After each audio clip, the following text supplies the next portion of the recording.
আসসালামু আলাইকুম রাহমাতুল্লাহ। ইয়াকুব আলাইহিসসালাম এবং আজরাইল আলাইহিসসালামের সংক্ষিপ্ত ঘটনা।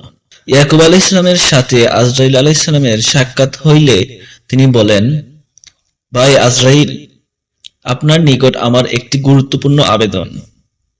আমার মৃত্যুর সময় হইলে আপনি যখন আমার জান কবজ করতে আসবেন, উহার পূর্বে আমাকে জানিয়ে আসবেন। আজরাইল আলাইহিসসালাম বলেন, অবশ্যই আপনার মৃত্যুর পূর্বে আপনার নিকট 3টি বার্তা আসবে। তখন আপনি বুঝে নিবেন যে আপনার মৃত্যু নিকটে এসে গেছে।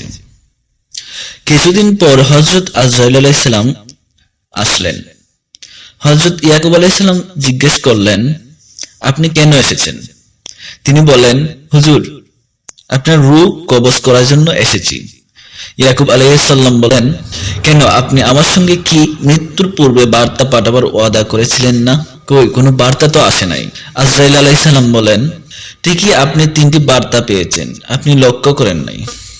1 নম্বরের বার্তা, আপনার চুল পেকে গিয়েছে ও দাঁত পড়ে গিয়েছে।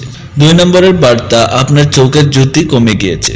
3 নম্বরের বার্তা, আপনি যতই কাঁদছেন পূর্বের মতো আর শরীরে শক্তি পাচ্ছেন না। এ ঘটনা থেকে আমরা শিখতে পারি, মৃত্যু কাউকে জানিয়ে আসবে না, শুধু ইঙ্গিত প্রদান করবে। মৃত্যু কার জন্য থেমে থাকে না, একদিন সবাইকে মরতে হবে।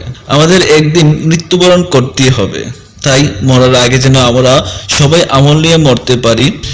আল্লাহ যেন সবাইকে 5 ওয়াক্ত নামাজ পড়ার তৌফিক দান করুন।